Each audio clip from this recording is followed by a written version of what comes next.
Сәлем достар, менің арнама қош келдіңіздер.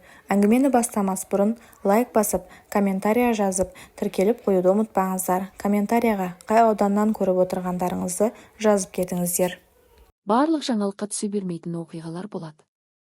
Олар маңызды емес болғандықтан емес, керісінше өмірдің шын мәнінде қалай құрылғанын тым дәл көрсеткендіктен ыңғайсыз болады. Бұл оқиғаны бізге үшінші қолдан жеткізді. Ресми құрылымдар оны түсініктеме беруден бас тартты. Есімдер қатысушылардың келісімімен сақталды. Төменде оқитынның бәрі куәгерлердің айғақтарынан, далалық жазбалардан және жеке әңгімелерден түйінделген құжатталған фактілер. Өзіңіз шешіңіз, неге сенесіз? Қайынды ешбір туристік анықтамада жоқ ауыл. Оны аймақтық әлеуметтік бағдарламалар туралы есептерден де таба алмайсыз. Соңғы 10 жылда ешбір құқық қорғау ұйымы мұнда бірде-бір оқиғаны тіркеген емес. Бұл кездейсоқтық емес. Мұндай жерлер елдің түкпір-түкпірінде бар. Кішкентай, тыныш, бірақ ішінен мықтап жабық. Ішінде бәрі перде артында болатын, көршілер бәрін көреді, ешкім ештеңе демейтін жерлер. Қайынды солардың бірі. 18 қаңтарда таңғы сағат 7:42-де ауылдың жалғыз платформасына 6312 нөмірлі электр пойызы келді. Маршруты төмен Қайынды. Соңғы вагоннан бір әйел түсті. 34 жаста, орта бойлы, ескі пальто киген. Ол пальтоны босату кезінде береді, егер өз киімі қалмаса. Қолында бір ғана сөмке. Тозығы жеткен брезент сөмке. Бар мүлкі соның ішінде сыятын. Оның аты Тәуке. Ол жаза өтеу мекемесінде 7 жыл өткізді, толық 7 жыл, 2,5 күн. Үкімдегі ресми тұжырым стандартты, тұлғасыз болатын. Бірақ ішкі жағынан істі білетін адамдар олар бар, және кейбірі бізбен анонимді түрде сөйлесуге келісіпті, бәрі бір ауыздан бір нәрсені айтады. Тәуке отырған іс үшін кінәлі емес еді. Ол біреудің кінәсін өз мойнына алды, ерікті түрде, саналы түрде, себебі ол қорғаған адам, оның күйеуі болатын.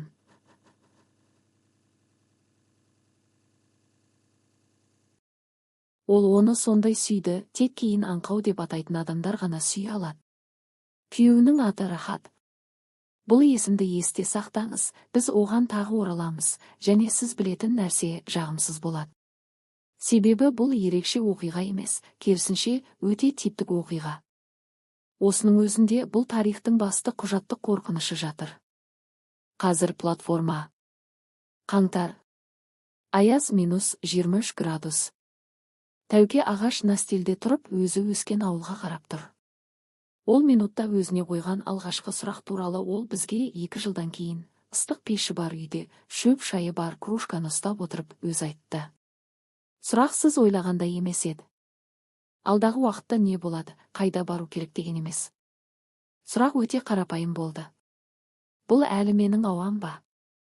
7 жыл бойы адам қатаң белгіленген кеңістікте тыныс алады. Сергі уақыты 1 сағат, кейде одан да аз. Аспан тікбұрышты аула көлемінде. Ауа мемлекеттік, хлор иісімен казармалық тұрмыспен сіңген. Ал қазір ашық кеңістік. Дала, көкжиек бойындағы қайың тоғайлары, ешқандай қоршаусыз аспан. Тәуке демалды да, тоқтай алмады. Ол платформада тұрып, жай ғана демалды. Куәгер Әнуар Ақсақал, 71 жаста. Зейнеткер, сол күні таңертең немере інісін сол электр пойызынан күтіп алған. Ол бізге былай деді. Алғашында оған жаман болып қалды ма деп ойладым. Тұр, қозғалмайды. Сосын түсіндім, жоқ, жай демалып тұр, өмірінде алғаш рет сияқты. Бұл маңызды деталь. Есте сақтаңыз, себебі әрі қарай бұл оқиғада еркін, ашық, еш нәрсемен шектелмеген ауа Тәукенің алдағы сағаттарда кездетін нәрсесіне қарама-қарсы қойылады. Ал контраст соншалықты өткір болады, тіпті уақыт өтсе де, ол туралы айтқанда Тәуке үзіліс жасайды. Ұзақ үзіліс. Сондай үзілістен кейін түсінесің. Кейбір нәрселер мүлдем өтпейді, олар жай ғана әр минут сайын ауырмайтын болады. Платформадан оның бұрынғы үйіне дейін 3 шақырым жаяу. Тікелей басты көше бойымен, сосын оңға бұрылып, ескі қазандықтың қасынан өту керек. Тәуке бұл жолды жатқа білетін. Бұрын 1000 рет жүрген. Есінде ол жол тірі, жылы еді жазда, сирен иісімен, бұрылыстағы ағаш қақпаның шықырығымен, үшінші үйдің жанындағы тұщы деген итпен, ол әркімді үріп қарсы алып, бікетін. Шындық оны басқаша қарсы алды. Көше сол, асфальт сол, тек қар басып қалған. Үйлер өз орындарында тұр. Бірақ бірдеңе дұрыс емес еді. Тәуке кейін бұл сезімді ұзақ тұжырымдауға тырысты да, ақырында дәл сөздер тапты. Декорация сияқты. Бәрі дұрыс тұр, бірақ сен сезесің бұл енді сенікі емес. Сен бөтен қалада тұрсың, ол сенікі болып көрінгісі келеді. Бұл жай әдемі метафора емес. Бұл психологтар қайта оралғандағы деперсонализация деп атайтын клиникалық құбылыс. Ұзақ уақыт оқшаулануда болған адам таныс жерге оралады, ми ескі есте сақтау картасын жаңа шындықпен салыстыра алмайды. Бәрі таныс, бірақ бәрі бөтен. Барлық бағдарлар орнында, бірақ сен өзің оларды еске түсірген адам емессің. Ешбір ресми құрылым Тәукені бұл күй туралы ескерткен жоқ. Ешқандай психологиялық дайындық жоқ. Ешқандай супровод жоқ. Жай ғана қолға құжаттар, ескі пальто міне, сен минус 23 аязда платформада тұрсың, ал келесі сағатты қалай өткізу керектігін өзің шешуің керек. Біз аймақта қолданыстағы постпенитенциарлық оңалтудың стандарттарын зерттедік. Ресми түрде олар бар. Қағаз жүзінде әлеуметтік бейімделу бағдарламалары, кеңестер, тұрғын үй және жұмысқа орналасуға көмек жазылған. Іс жүзінде біз сөйлескен 5 маман растады, оның 2-і қазірде жүйеде жұмыс істейтін. Анонимді қалғысы келгендер іс жүзінде мұның бәрі тек ерекше жағдайларда ғана жұмыс істейді. Негізінен мүлдем жұмыс істемейді. Адамды жібереді де, әрі қарай өзі. Тәуке 3 шақырымда аязда брезент сөмкесін қолында ұстап жүрді. Ол жүріп келе жатып үйлерге, қоршауларға, жалаңаш ағаштарға қарады. Аяқ астында қар шығырлады. Ескі қазандық тұсында ол тұшының үргенін естімейтінін түсінді, 3-ші үйдің жанында тоқтады. Қоршау жаңа, металл, тұтас. Ит жоқ. Өлді ме?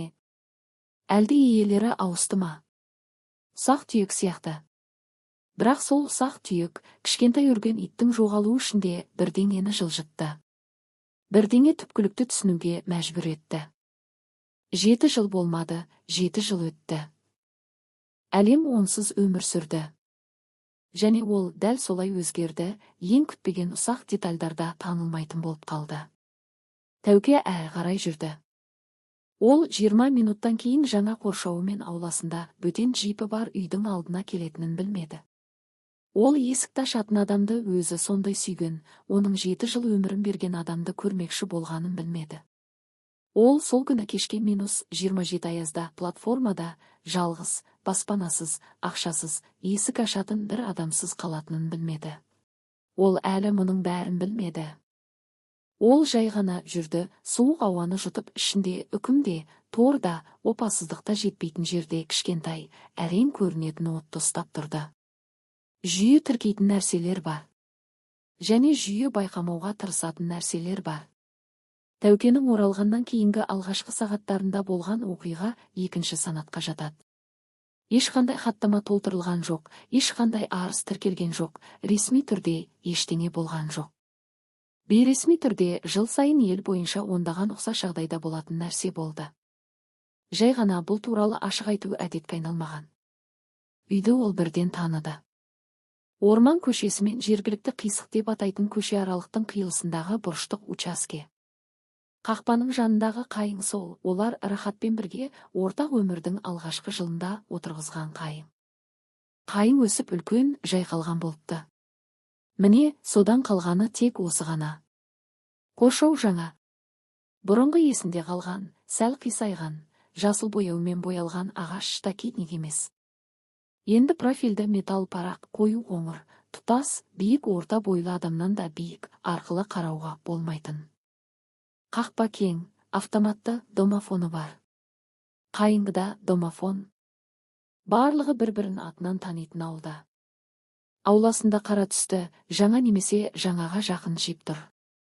Тәуке автомобиль маркаларын онша білмейді, өзі де солай дейді. бірақ өлшемін және үйдің фонында қандай үлкен, өз-өзіне сенімді, орынды иемденіп тұрғанын есте сақтады.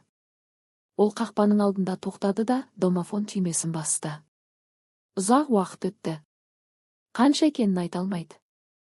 Мүмкін 30 секунд, мүмкін 1 минут. Аязда уақыт басқаша өтеді. Сосын үйдің есігі ашылды. Рахат крыльцоға шықты.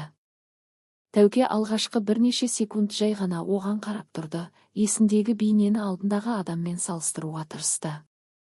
Есінде ол басқаша сақталған. Сымбатты, қимылдары жылдам, жүрісінде ерекше жеңілдік бар, ол кезінде Тәукені қатты ұнататын. Крыльцодағы адам басқаша еді, ауыр, салбыраған, тек денесімен ғана емес, бетімен де, көзімен де. Ол Тәукені қақпаның темірлері арқылы қарады. Көзінде қуанышта, жеңілдікте, тіпті қарапайым адамдық жылылық та жоқ еді. Қорқыныш бар еді. Дәл қорқыныш бұл сөзді көріністі әр түрлі жерден көрген үш куәгер де қолданды.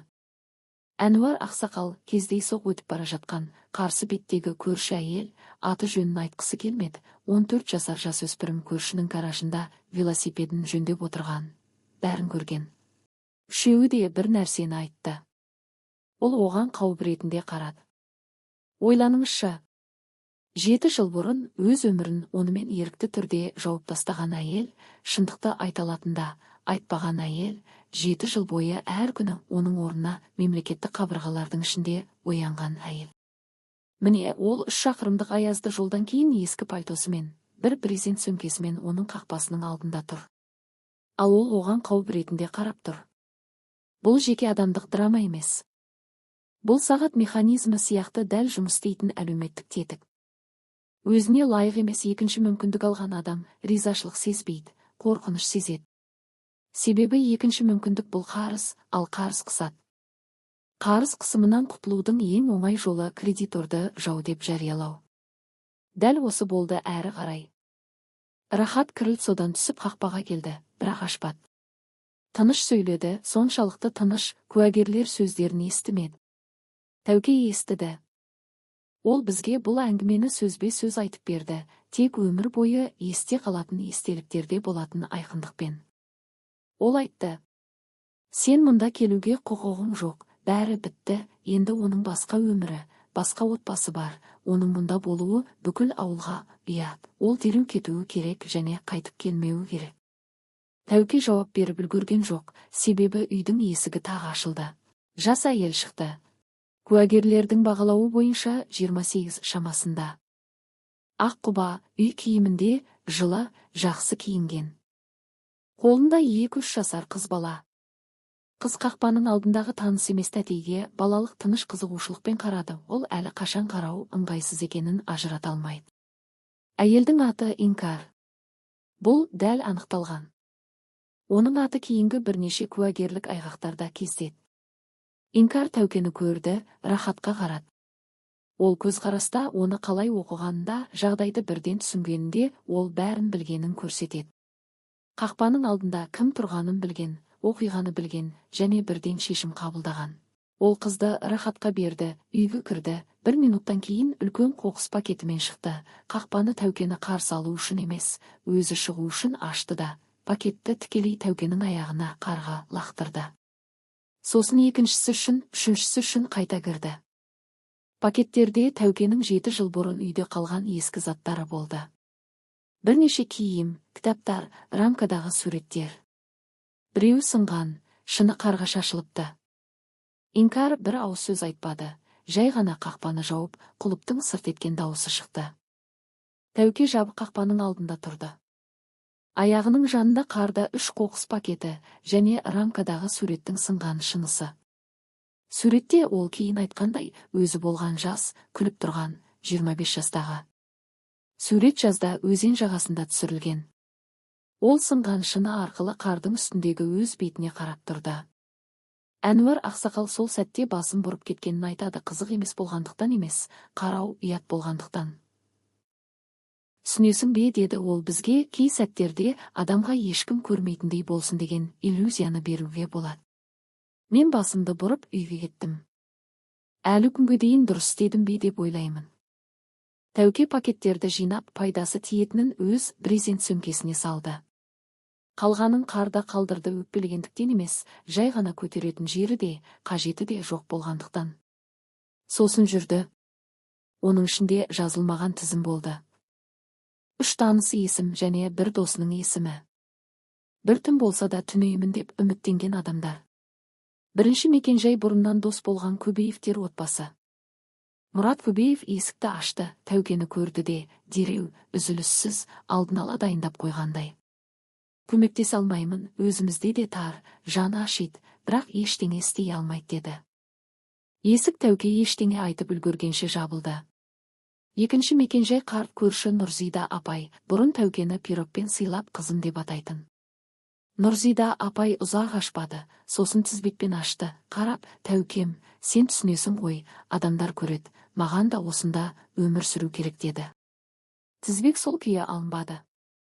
Үшінші мекенжай Рахаттың бұрынғы әріптесі Серік, Тәукенің айтуынша, әрқашан тәртіпті адам сияқты көрінетін. Серік мүлдем ашпады. Терезеде жарық бар еді. Ол перде артындағы көлеңкені көрді. Жай ғана ашпады. Қалғаны Зәуре, нағыз досы, 1-ші сыныптан бергі досы. Олар бірге өсті, бәрін бірге бастан өткерді. Алғашқы махаббатты да, алғашқы көңілсіздікті де. Зәуре оған алғашқы жылы хат жазған, сосын тоқтатқан. Тәуке өзіне түсінемін, адамдардың өз өмірі, өз қамы бар деп айтатын. Зәуре есікті ашты. Бұл бірдеңе еді. Ол Тәукені көрді, көзінде бірдеңе шынайы, тірі нәрсе жылт етті. Тәуке соны көрді де, ішінен бірдеңе үміттен қысылғанын сезді. Зәуре көшеге оңға, солға қарады. Сосын Тәукеге қарап, тыныш, дерлік сыбырлап. Тәуке, мен істей алмаймын, менің балаларым бар. Сен түсінесің ғой, үйде сотталған бар. Адамдар не дейді? Кешір деді. Сотталған деген сөзді Тәуке бізге 2 рет қайталап айтты. Ең қатал болғандықтан емес, оны дәл Зәуре айтқандығы үшін.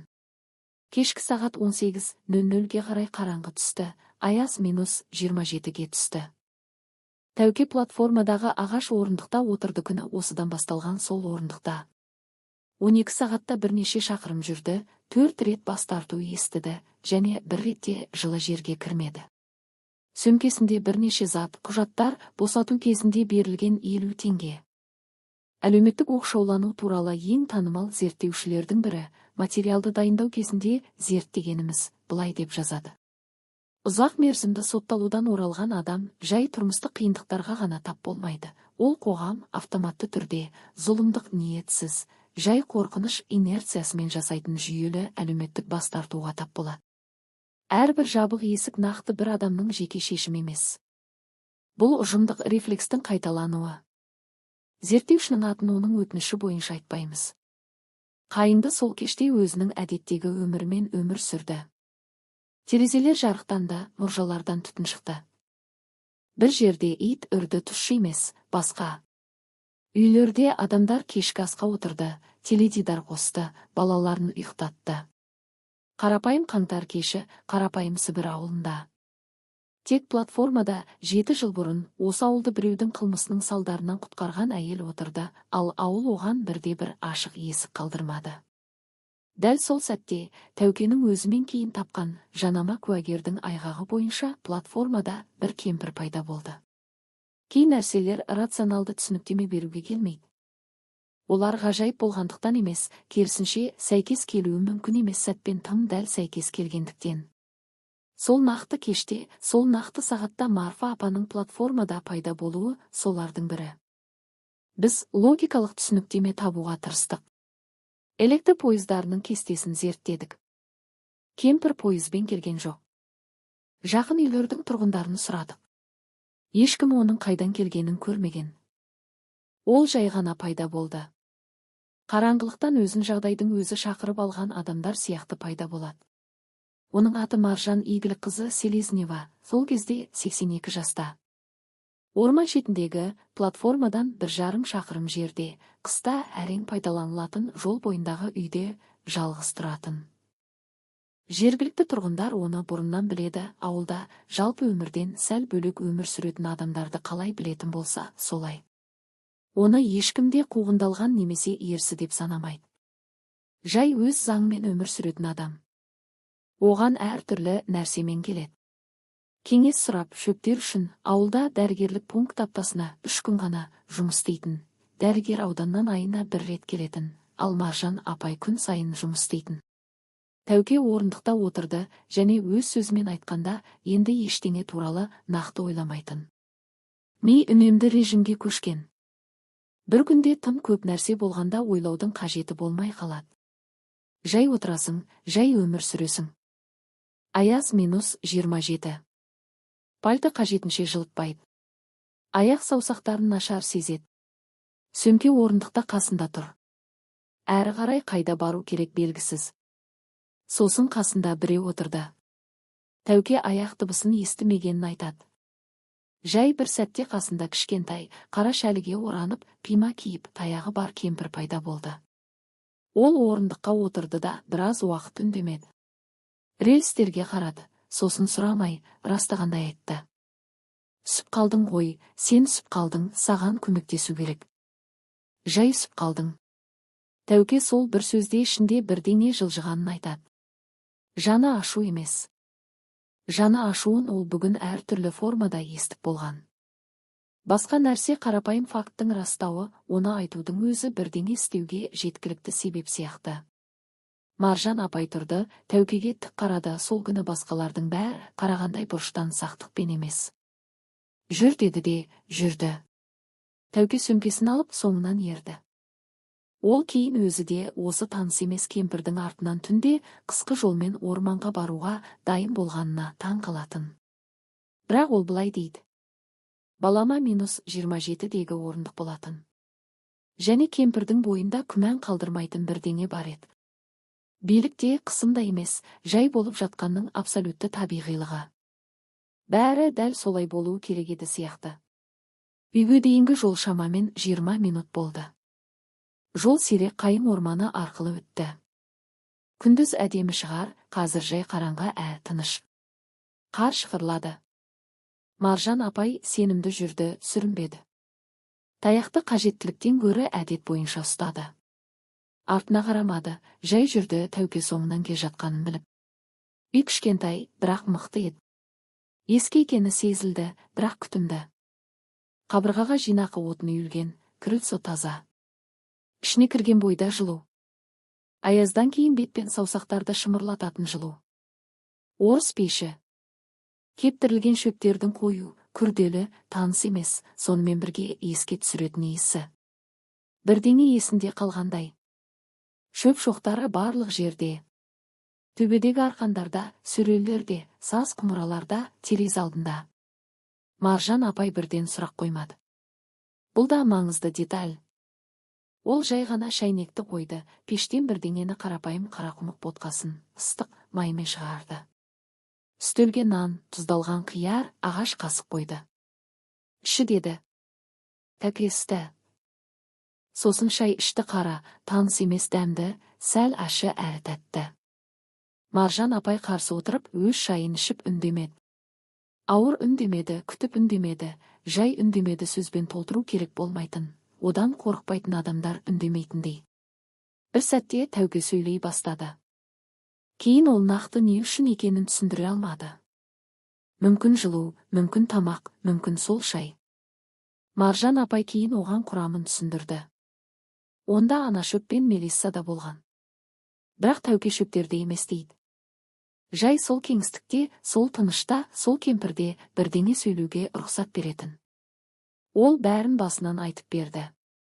Рахатпен қалай танысқанын, өзі 22-де, ол 28-де. Қалай тез әрі қатты ғашық болғанын, алғашқы жылдар қалай жақсы өткенін идеалды емес, бірақ шынайы, бірте-бірте оның мінезінде бірдеңе өзгере бастағанын. Жүйке, жабықтық, ол айтпайтын бірдеңелер. Бір түні ол үйге дірілдеп келгенін және айтқанын. Қалай ол шешімді тез, дерлік лезде қабылдағанын, бас емес, жүректен шыққан шешімдерді қалай қабылдайды, солай. Ол 7 жылды шағымданбай, жай фактілерді баяндап айтты. Бірінші жылда әлі рахат бірдеңе істейді, бірдеңе өзгертеді деп сенген жылда. Екінші жылда оның хаттары сирей бастаған жылда. Үшінші жылда хаттар мүлдем тоқтаған жылда. Ішінде өзіне қандай да бір құрылым жасап, құлап қалмау үшін тәртіп, кітаптар, мекеменің қосалқы шаруашылығындағы жұмыс, адамдық тілде сөйлесуге болатын аз ғана адамдармен әңгімелер. Маржан апай тыңдады, үзбеді, жаны ашығандай басын шайқамады. Тәуке мұны ұнатпайтынын өзі тікелей айтады. Жай тыңдады, кейде шай құйып берді. Тәуке аяқтағанда ұзақ үнсіздік орнады. Сосын Маржан апай айтты: «Мен сені есімде сақтағанмын». Тәуке бірден түсінбеді, кемпір түсіндірді. Ол оны кішкентай қыз кезінде, 7-8 жастағы кезінде есіне сақтаған. Тәуке анасымен келген. Анасының буындары ауыратын. Маржан апай шөп жинақтарын берген. Тәуке дәл осы орындықта отырып, төбедегі шөп шоқтарына үлкен көздерімен қараған. Тек ол кезде ол балалық қызығушылық еді, ал қазір басқа нәрсе. Тәуке сол келуді есіне түсірмеді, тым кішкентай болған. Бірақ кемпірдің оны есіне сақтағаны бірдеңе жасады. Бұл сен нөлден бастап емессің, сен бөтен емессің дегенді білдірді. Бұл әлемде бір жерде сені басқаша болған кезден бері есінде сақтайтын адам бар. Сосын Маржан апай қарапайым әрі тік айтты, қалғанның бәрін қалай айтса, солай қал. Шаруашылық жалғыз адамға үлкен қол керек. Қан мен тамақ бар. Шөптерге, адамдарға, өзім білетіннің бәріне үйретемін. Жақында өлемін. Менен кейін біреу қалуы керек. Тәуке оған қарады. Жақында өлемін драмасыз, өзін-өзі аяусыз айтылды. Ауа райы болжамы сияқты. 82 жаста орманда жалғыз тұрады, күн сайын жұмыс істейді. Өзін ішінен білетін бірдеңе бар, өте қарт адамдар, өз денесін адал тыңдауды үйренгендер ғана білетін нәрсе. Тәуке сұрады: «Неге мен? Неге дәл платформадағы таныс емес әйел, өткені қараңғы, және ішінде ештеңесі жоқ адам?» Маржан апай оған жеңіл таңғалған күйде қарады, мұндай сұрақтың жауабы айқын адамға қарағандай, және былай деді: «Ал кім келеді? Жүрегі таза адам келеді. Кірлі адамдар осы жолмен маған жетпейді. Бірдеңе оларды бұрып жібереді. Біз бұл тұжырымды тексере алмаймыз. Орман жолында, платформадан 1,5 шақырым жерде адамдарды не бұрып жіберетінін білмейміз. Мүмкін жай аяз бен қараңғылық, мүмкін басқа бірдеңе. Бірақ факт сол күйінде қалады. Маржан апай осы үйде тұрған барлық жылдар бойы оған тек өзі көмектесе алатын адамдар ғана келген. Бірде-бір рет қорғану керек адам келген емес. Бұл сөзді біз сөйлескен қайыңдының бірнеше тұрғыны растады. Бәрі иығын қисайтып шамамен бір нәрсе деді. Осылай құрылған, қалай екенін білмейміз, бірақ солай. Тәуке сол түні жауап бермеді, ойланайын деді. Маржан апай басын изеді, дәл осындай жауапты күткендей. Қайда жату керектігін көрсетті. Төсек таза, жылы, ауыр болып шықты. Мақта көрпе, лаванда иісі бар, зығыр жастық қап, пештің ар жағындағы кішкентай бөлме, барлығы қажетті, және артық ештеңе жоқ. Тәуке жатты. Кейін 2 жылдан соң сол үйде бізге бұл оқиғаны айтып отырып, дәл осы жерде ол ұзақ үзіліс жасады. Сосын былай деді. Соңғы рет қашан қорықпай ұйықтағанымды есімде жоқ. Мүмкін ешқашанда есімде жоқ шығар. Ал мұнда жатып бірден атында білмейтін бірдеңені сезді. Кейін түсінді, бұл қауіпсіздік деп аталады.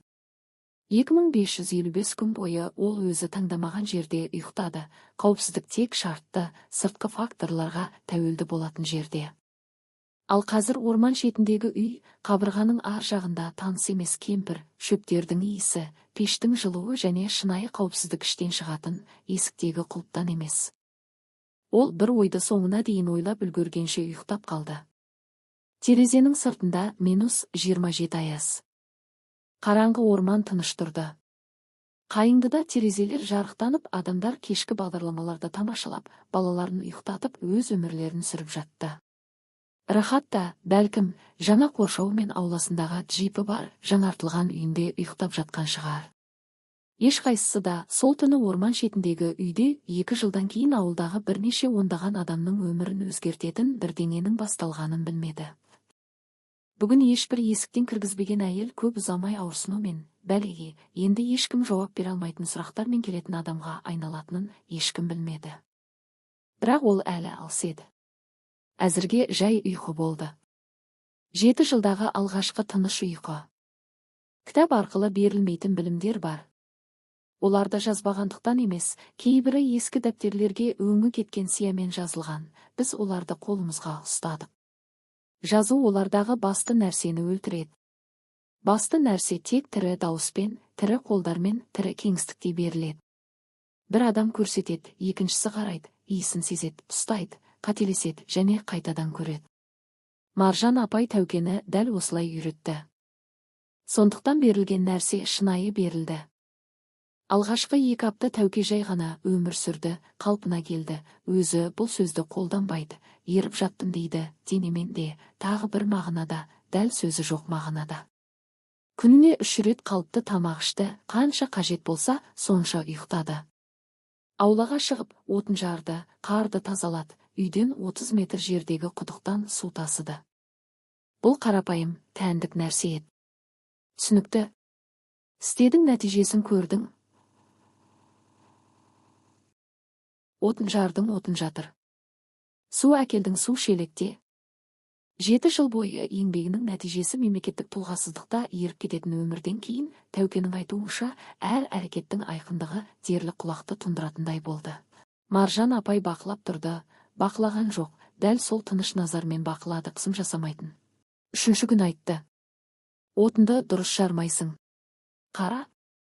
Қалай бөренені қою керектігін, балтаны қалай ұстау керектігін, күшпен емес, салмақпен жұмыс істеу керектігін көрсетті.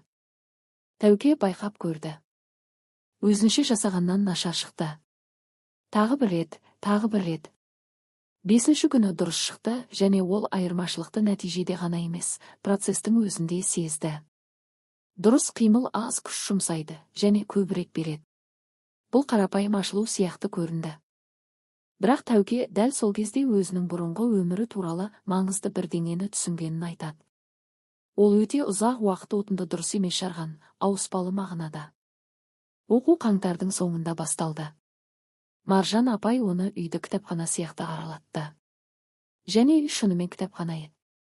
Тек сөрелерде кітаптардың орнына банкалар, шоқтар, қапшықтар, құмыралар тұрды. Кемпір әр өсімдіктің орысша атын, кейде латынша, кейде қайыңда ғана қолданылатын, ешбір анықтамада жоқ жергілікті атын атады. Қашан жиналатынын, қалай кептірілетінін, қалай сақталатынын түсіндірді. Тәуке тыңдады және жаттап алды. Ол әр қашан жаттап алуға шебер болатын. Бұл қасиетті 7 жыл өлтірген жоқ, керісінше шыңдады. Звера бойды шілдеде, гүлі түспей тұрып, бірінші жартысында жинайды. Көлеңкеде кептіреді, күнге қоймай. Күн күйдіріп жібереді, бастысы осы. Қағазға сақтайды, полиэтиленге емес. Шөп демалуы керек. Ромашканы тек гүл басын, сабағынсыз, әйтпесе ашы болады. Жалбызды гүлдемей тұрып кеседі, сосын ол емес. Валериананың тамырын күзде, жер үсті бөлігі өліп қалғанда. Әр өсімдіктің өз уақыты, өз әдісі, өз логикасы бар. Тәуке дәптерге жазып алды. Маржан апай жазуды сұраған жоқ, бірақ тыйымда салған жоқ. Жазсаң қолмен ұмытпайсың. Жазбасаң баспен ұмытасың. Таңда өзің. Тәуке жазды және қолмен бір мезгілде жаттап алды. Бірақ шөппен емдеу кемпір үйреткеннің тек бір бөлігі ғана еді. Оқудың үлкен бөлігі тамақ үстінде, жұмыс үстінде, кешке пештің жанындағы әңгімелерде өтті. Маржан апай баяу, жүйесіз, педагогикалық құрылымсыз сөйледі, жай сол сәтте айту керек деп санаса, сол нәрсені айтты. Тәуке кейін бізге былай деді.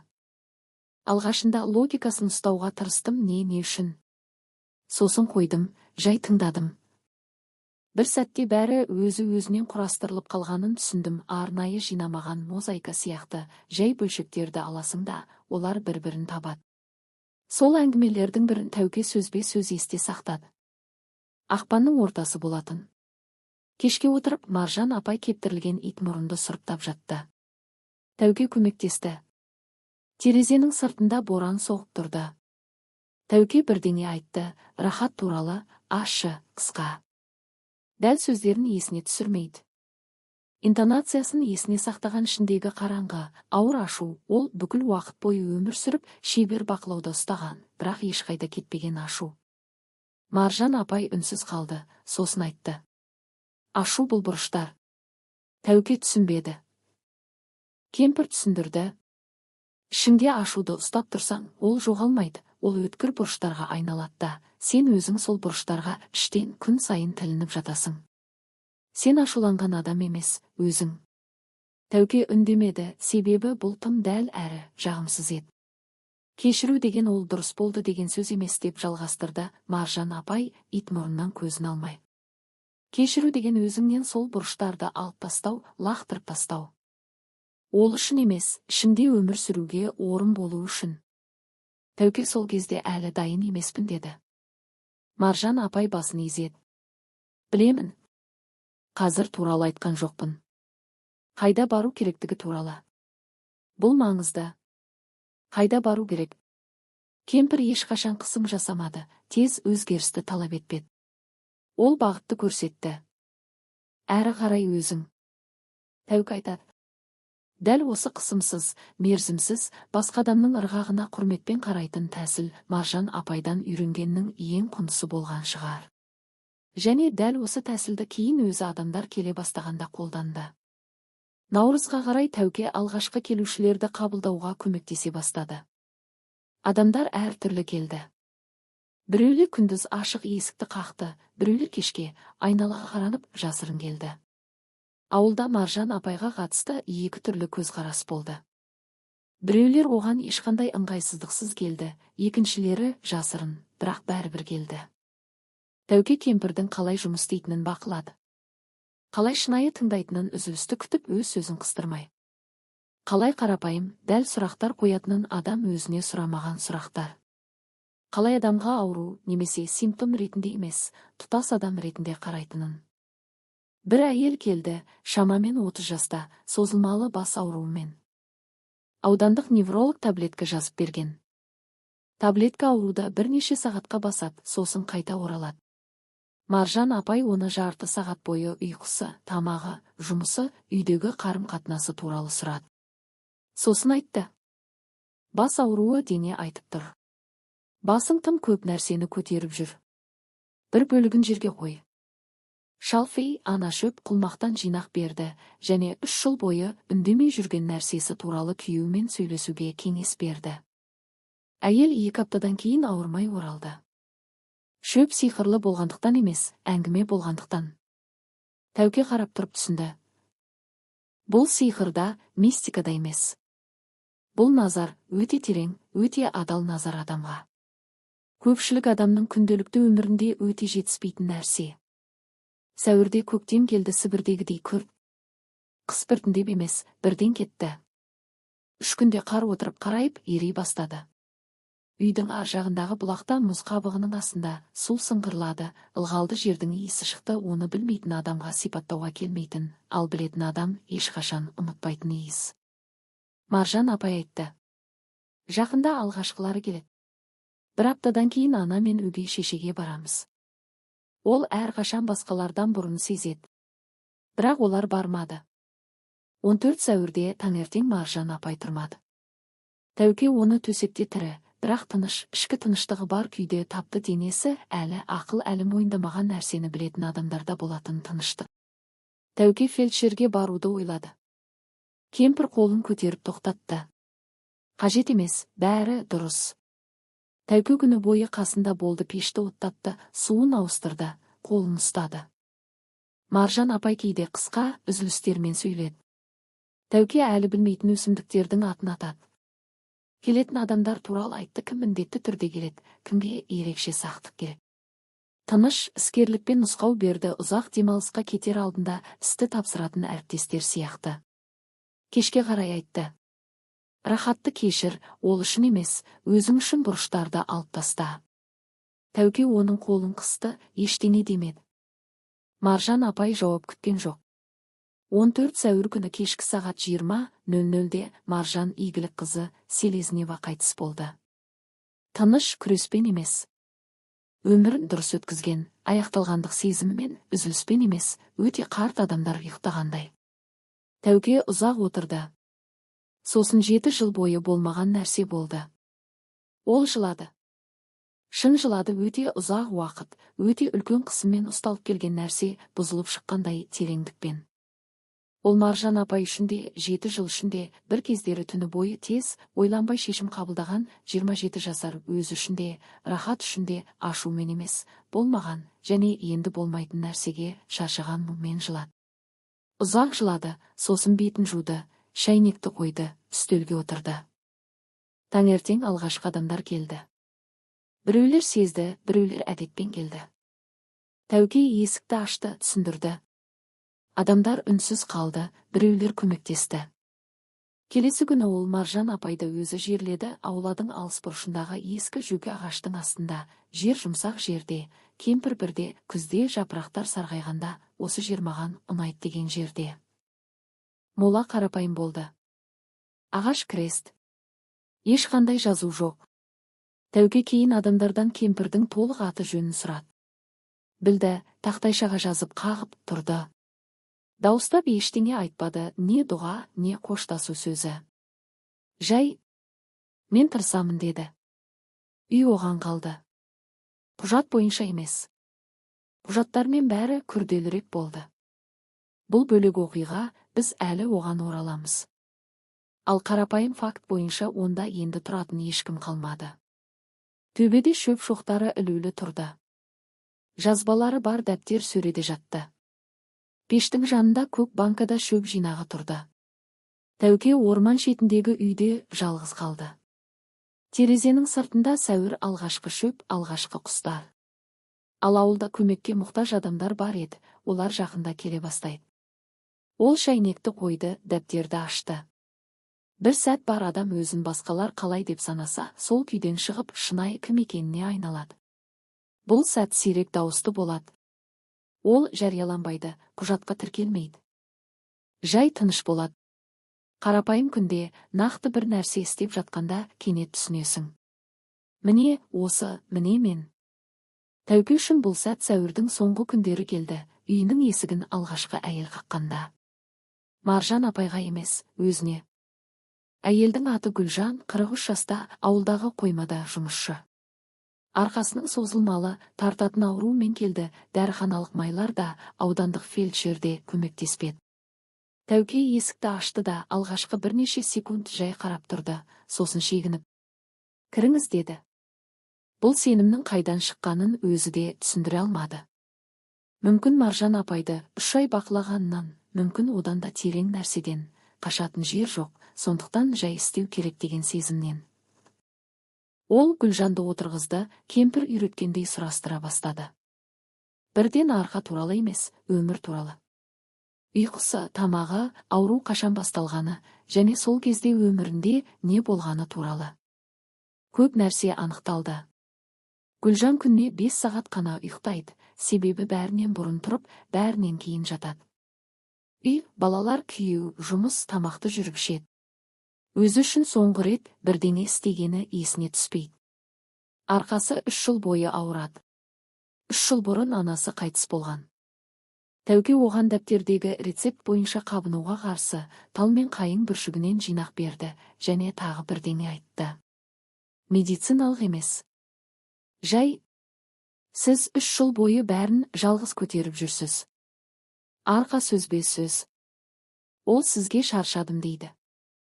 Гүлжан оған қарады да, үстелдің жанында өзі де күтпеген жерден жылап жіберді, бетін қолдарымен жауып. Тәуке абыржыған жоқ, шәйнекті қойды, күтті. Сосын шай ішіп тағы 1 сағат әңгімелесті. Гүлжан кетті. 2 аптадан кейін қайта келді. Арқасы аздап ауыратын, көршісін ертіп келді. Міне, осылай басталды. Ешқандай хабарландырусыз, есіктегі тақтайшасыз. Жай ауылдағы құлақтан құлаққа, мұнда бәрін білетін шағын ауылда. Бір адам екіншісіне айтты, екіншісі үшіншісіне. Мамырдың ортасына қарай Тәукеге аптасына 3-4 адамнан тұрақты келетін болды. Маусымға қарай күн сайын. Ол бәрін қабылдады. Бас тартпады, ақша сұрамады. Адамдар қолынан келгенін қалдырды. Банка бал, бір құты варенье, 10 жұмыртқа, бір қап картоп. Кейде аздап ақша да қалдырды, ол бас тартпады, себебі үй күтімді қажет етеді, көмір мен ұн өздері пайда болмайды. Параллельде ол оқуды жалғастырды.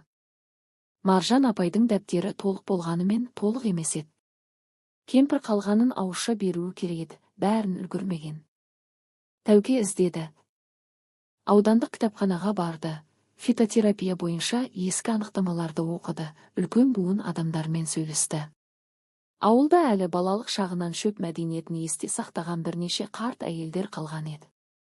Олар білімді өте ерекше жомарттықпен бөлісті. Қарт адамдар өздерін байыпты қабылдайтын адамға білімді солай береді. Маусымда Бибігүл Сәрсенқызы келді. Мектептегі биология мұғалімі 61 жаста. Тәуке оны бұрынғы өмірінен білетін. Бибігүл Сәрсенқызы Тәуке мектепте оқып жүрген кезде де сабақ берген. Мұғалім ресми түрде нақты мәселемен келді: қан қысымы, ұйқысыздық. Бірақ тез түсінікті болды. Ол тек осы үшін келген жоқ. Мұқият қарады, шөптер туралы емес, тәсіл туралы, Тәуке адамдармен қалай жұмыс істейтіні туралы сұрақтар қойды. Әңгіменің соңында тікелей айтты: менің Ерлан деген ұлым бар, агроном, 32 жаста. Қазір жұмыссыз, қаладан ауылға қайтып келді, өзін іздеп жүр. Көмектескісі келсе, рұқсат па? Тәуке сұрады. Оған не үшін керек? Бибігүл Сәрсенқызы жауап берді. Оған нағыз бірдеңе жасалатын жер керек. Жасанды нәрседен шаршады. Ерлан 3 күннен кейін келді. Бойы шағын, аққұба, жер мен өсімдіктердің арасында өскен адамдарға тән тыныш, негізді қимыл қозғалысы бар. Ол көп сөйлемеді, қарады, іскерлікпен сұрады, қажетін істеді. Қисая бастаған қоршауды жөндеп, келесі қысқа отын дайындап қойды, өзі сұрамай. Қабылдауға көмектесті, шөппен емес, шаруашылық жағымен. Су әкелу, шай қою, әлсіз қарт адамды жолға дейін шығарып салу. Тәуке алғашында ара қашықтықты сақтады. Арнайы емес, ішінде әлі адамдарға үзіліссіз сенуге үйренбеген бірдеңе бар еді. Ерлан асықтырмады, қасында жұмыс істеді, және ештеңе талап етпеді, жақындасуды да, алғысты да, түсініктемені де. Бұл қаншалықты таңғаларлық болса да, кез келген сөзден жылдам жақындастырды. Тамызда Динара пайда болды. 17 жаста, көрші ауылдан, 8 шақырым жерден. Велосипедпен өзі, атанасыз келді. Қолтығында ботаника атласы, бетінде. Тәуке кейін өте ұзақ уақыт бірдеңе сұрағысы келіп, ақыры батылдық танытқан адамның бет әлпеті деп сипаттаған өрнек. Динара оқығысы келді. Ресми медицинада емес. Медицинаны қалада оқи алады. Дәл осыны, шөптерді, адамдарды, Тәуке істеп жатқан нәрсені. Тәуке оған қарады, ойланды. Сенбіге кел, қарайық деді. Динара сенбіге келді, келесі сенбіге де, одан кейінгісіне де.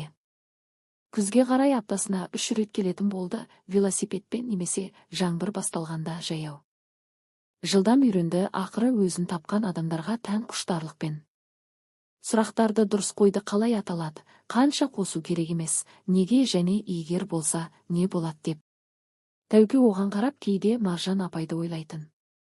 Сол жазда оған рахат туралы өсек аяң жетті. Ауылда өсек тез және дәл тарайды. Бұл мұнда ақауыз жұмыс істейтін аз ғана жүйелердің бірі. Олар инкар кетті деп айтты. Жалғыз емес, қызымен және ауданнан келген бір ер адаммен кетті дейді. Ол әйелмен әлі қыста танысқан екен.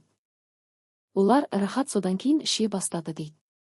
Алғашында кешке, сосын таңертең, кейін мүлдем кестесіз. Тәуке мұны тыңдады да ештеңе сезбеді. Өзінен күткен қуаныш та жоқ, жаны ашу да жоқ, жай ғана тыныш, шаршаған бос кеңістік. бір кездер ішінде соншалықты көп орын алған нәрсенің орнында. Бұл өзі бір маңызды ақпарат еді. Бірнеше адам әңгіме барысында ишаралап: қайтып кел, енді болады ғой, енді ол жалғыз. Үй заңды түрде сенікі деген сияқты. Тәуке әр жолы бірдей жауап берді: менің өз үйім бар. Және тақырыпты ауыстырды. Қазан айында рахат өзі келді. Тәуке есікті ашты да, оны көрді, қаңтардағыдан да қартайып қалған. Қырынбаған ұзақ уақыт бір әңгімеге бара жатқанда, енді қайдан бастауды білмейтін адамдарға тән ерекше көзқараспен. Ол әңгімені нашар бастады, жағдайларды, қысымды, қорқынышты, өзінде таңдау болмағанын түсіндіре бастады. Тәуке үзбей тыңдады. Сосын ол үнсіз қалды, сосын тыныш айтты. Кешір мені. Тәуке оған ұзақ қарады, сосын айтты. Жақсы. Мен сені салтанатты түрде кешіріп жатқан жоқпын, бәрін түсінбеймін, жай ғана жақсы. Екі буын. Бұрын жел жүретін жерде есіктің қақпасы жабылғандай. Рахат сұрады. Қайтып келуге бола ма? Тәуке басын шайқады, түсіндірді. Ашудың да жоқ, өкпенің де жоқ. Жоқ, кешірмегендіктен емес, менің өз өмірім бар, мен сені оған сыйдыра алмаймын. Рахат кетті. Тәуке есікті жауып, бір секунд тұрды, сосын үстелге қайтып келді. Онда Динара зверобойды кептіру туралы сұрақпен күтіп отыр еді. Қыс қарашада келді, әдеттегіден бұрын ашы. Ауылды тұмау толқыны басып қалды, бірнеше жылда бір рет болатын, тұтас отбасылармен ауыратын толқын. Аудандық фельдшердің жұмысы асып тасты. Тәукенің үйіне күн сайын, таңертеңнен кешке дейін келді. Ол қарсы вирустық жинақтар, қызуды түсіретін қабынуға қарсы шөптер берді. Ерлан өзі келе алмайтындарға ескі шанамен сарайдан табылған тасуға көмектесті. Динара Тәуке адамдарды қабылдап жатқанда жазбалар бойынша жинақтар дайындады. Эпидемияның ең шарықтау шегінде босану болды. Шеткі үйдің жас әйелі Ләйла, 26 жаста, алғашқы баласы. Түнде қарашаға сирек, бірақ құлақты тұндыратын, қысымның күрт өзгерумен бірге найзағай соғып толғақ басталды. Күйеуі үрейленіп Тәукенің үйіне жүгіріп келді. Ерлан атты жегіп алды. Тез жеттік. Тәуке босануды алғаш рет қабылдады. Маржан апайдың дәптерінде толық бөлім болған, белгілер мен беттеріндегі практикалық ескертпелермен. Ол оны бірнеше рет оқыған, жай ғана, нақты қажеттіліксіз. Енді қажеттілік туындады. Ол тыныш жұмыс істеді. Бұл кейін оның өзінде таңғалдырды. Қолдары алғаш рет бірдеңе істеп жатқанда, найзағай терезелерді соғып жатқанда. Жас әйел саған опасыздық жасатуға алмарып тұрғанда тыншып келеді. Тыныштық болды. Ерлан жарық ұстады. Динара су қайнатты. Ләйла жақсы, дұрыс жұмыс істеді, Тәукенің даусын естіп айтқанды орындады. Түнгі сағат 3:00-де ол бала дүниеге келді, сау әрі дауысты. Ләйла жылады. Күйеуі қабырғаға сүйеніп ақ бетімен тұрды. Ерлан алаға шығып біраз уақыт найзағай астында жай тұрды. Тәуке баланы орап анасына берді, сосын өзі де біразға шықты. Найзағай шығысқа қарай кетіп бара жатты. Соңғы жарқылдар орманның үстінде жыпылықтады. Ауа өткір, жуылған еді. Ол қаңтардағы платформаны есіне түсірді. Бұл әлі менің ауам ба? Енді ол жауапты білді. Желтоқсанда Зәуре келді, сол балалық шақтағы досы, бір жыл бұрын есік ашпаған. Ескертусіз келді, табалдырықта тоқтады, еденге қарады, сосын көзін көтеріп айтты. Мен шөптер үшін келген жоқпын. Кешірім сұрау үшін келдім. Тәуке есікті кеңірек ашты. Кір, шай болады. Зәуре кірді. Олар 3 сағат отырды. Шын мәнінде сөйлесті, мүмкін ешқашан, тіпті балалықта да сөйлеспегендей. Қорқыныш туралы, қорқыныш адамдарды қалай кішкентай ететіні туралы, балалық шақтағы досына сотталған деп айту, бұл жай қаталдық емес, өзін-өзі, бір кездері адал болған, өзін-өзі опасыздыққа ұшырату екені туралы. Зәуре жылады. Тәуке арнайы жұбатқан жоқ, жай қасында болды.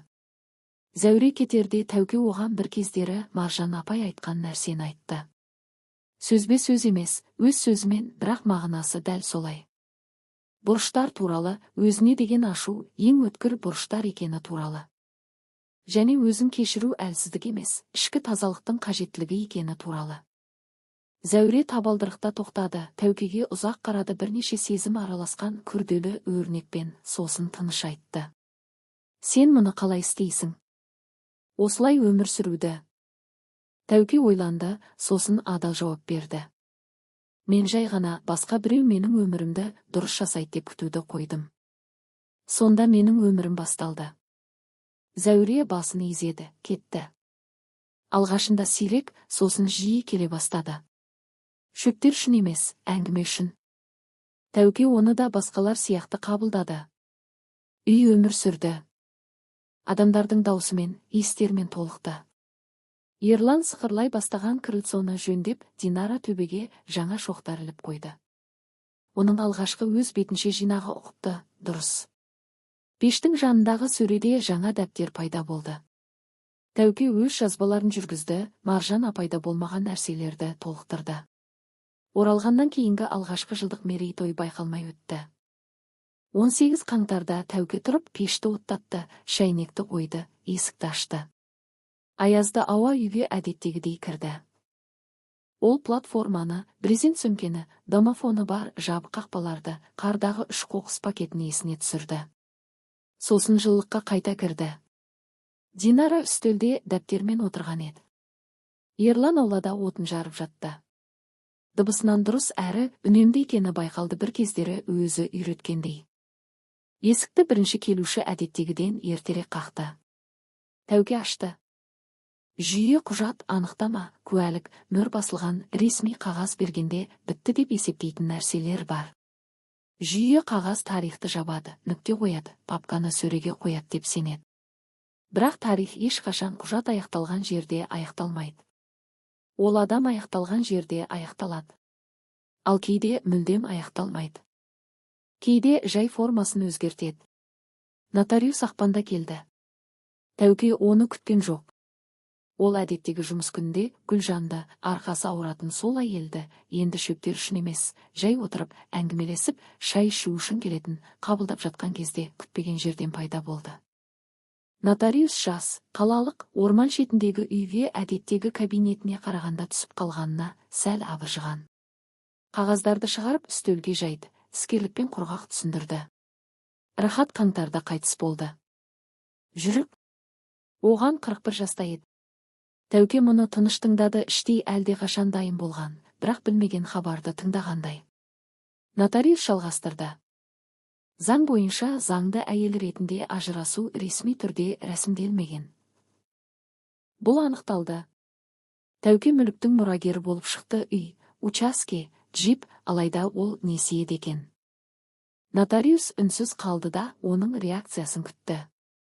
Бәлкім, мұндай жағдайларда адамдар рәсімдеу, мерзім, құжаттар туралы сұрай бастайды деп үйренген. Тәуке оған күте тұруын өтінді, тұрып шай құйып берді. Ол машиналық түрде алды, таңғалған күйде. Сосын айтты. Үйді алмаймын. Ауылда Нұрғалиевтер отбасы бар, 3 баласы, 4-шісі күтілуде. Атанасының 2 бөлмесінде тұрады. Оларға беріңіз. Нотариус оған, сосын қағазға, сосын тағы оған қарады. Сіз мүліктің құнынан бас тартып жатқаныңызды түсінесіз бе? Түсінемін, деді Тәуке.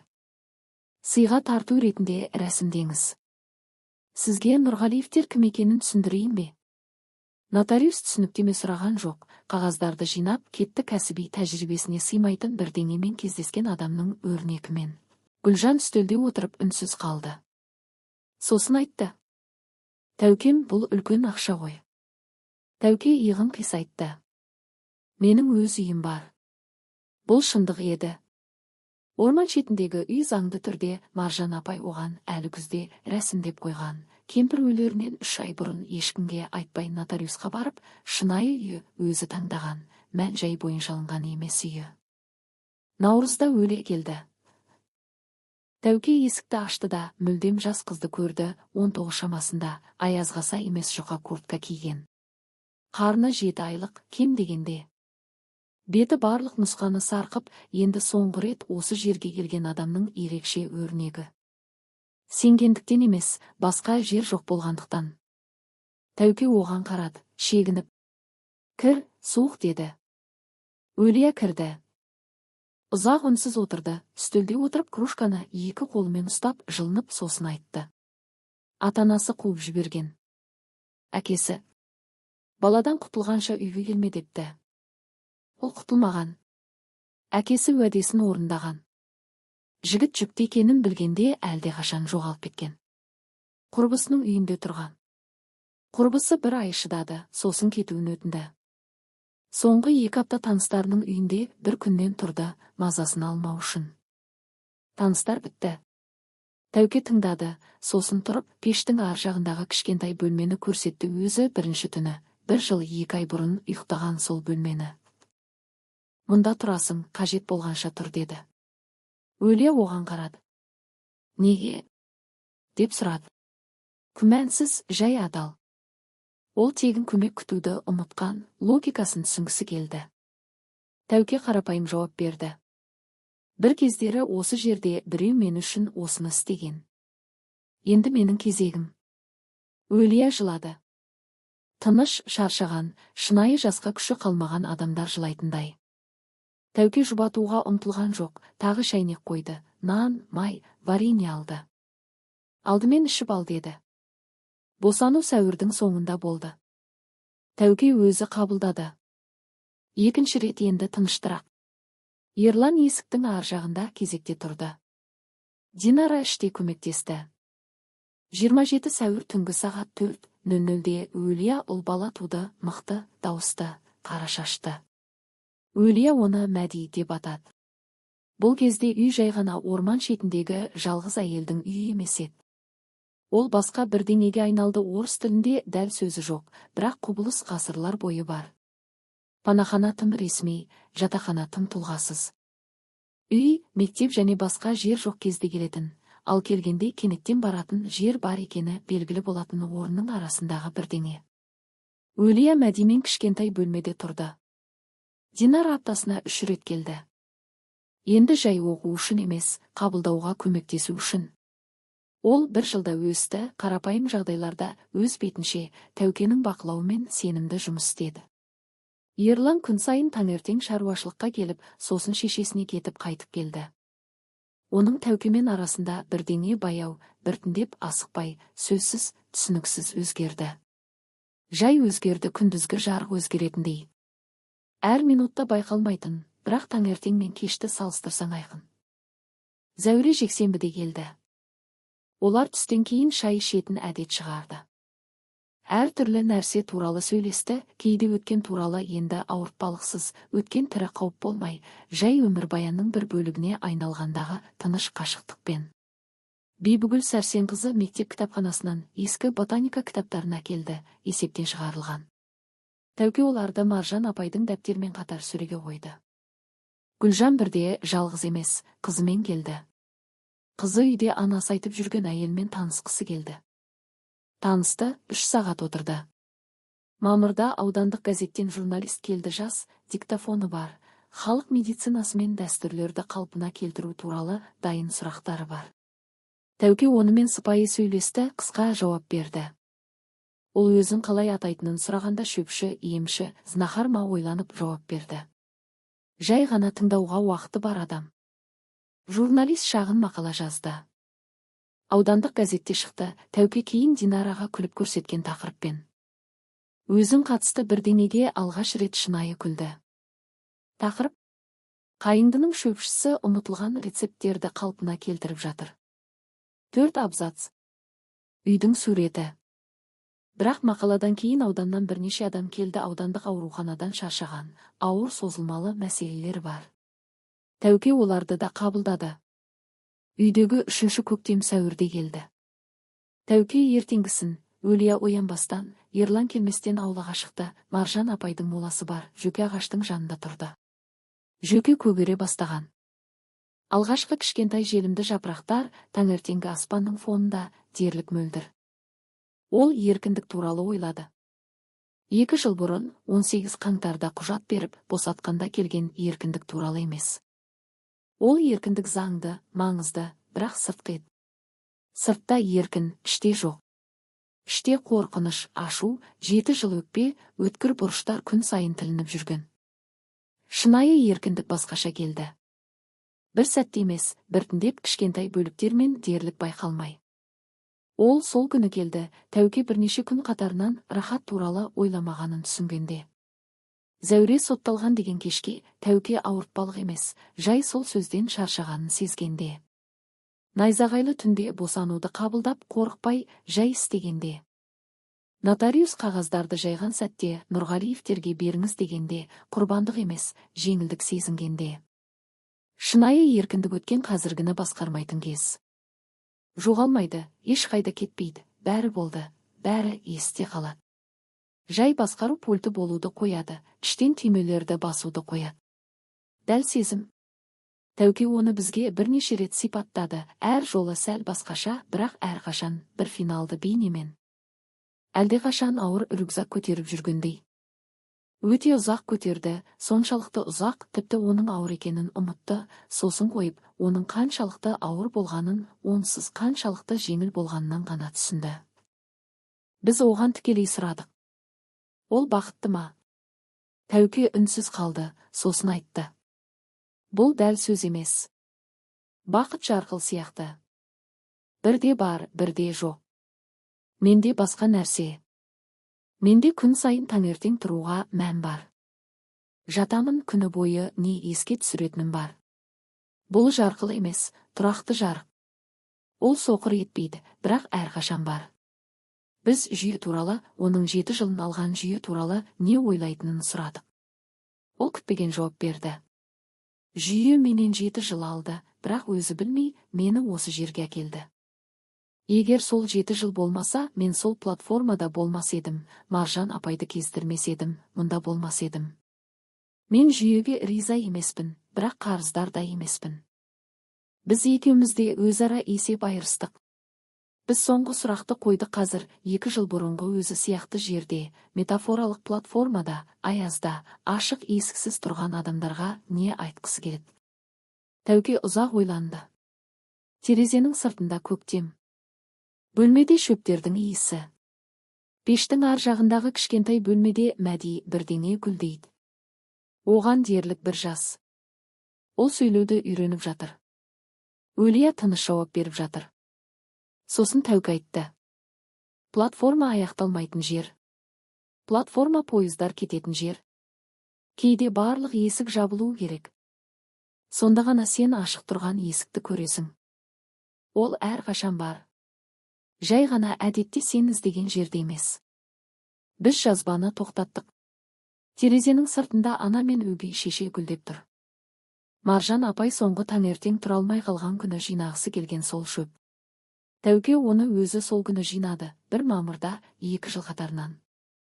Ұқыпты, дұрыс, үйреткендей. Үй қайың орманның шетінде тұрды. Мұржадан түтін шығып тұр. Крыльцода Ерлан отырып, бірдеңені жөндеп, Динарамен тыныш сөйлесіп жатыр, ол дәптерге бірдеңе жазып отыр. Кішкентай бөлменің терезесінен Өлия Мәдиді қолында ұстап тұрғаны көрінеді. Ресми құрылымдар әлі күнге дейін бұл жер туралы білмейді.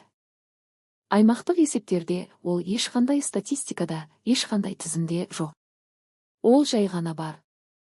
Есепке алу жүйесінен күштірек нәрселер сияқты бар. Қайыңды, орман шеті төбесінде шөп шоқтары бар үй. Есік ашық. Достар, арманымның орындалуына сіздердің азғантай ғана көмектеріңіз керек болып тұр.